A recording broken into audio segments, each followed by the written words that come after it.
So, let freedom ring. Let freedom ring. Okay? Comforting the heart, soul, and mind is not one size fits all. It is the avenue we all must ride along in the hour of grief.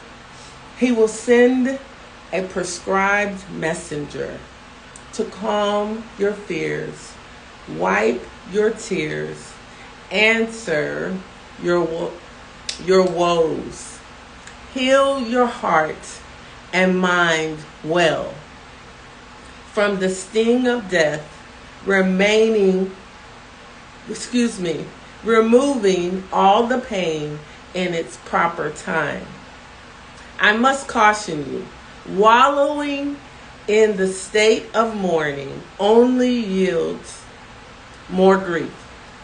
Let this time of grief cause you to grab a hold of the Jesus you seek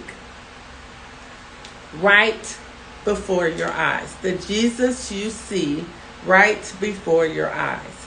If you don't see him, cry out to him, and he will draw nigh. In the place gracefully, as his mercies are new every morning.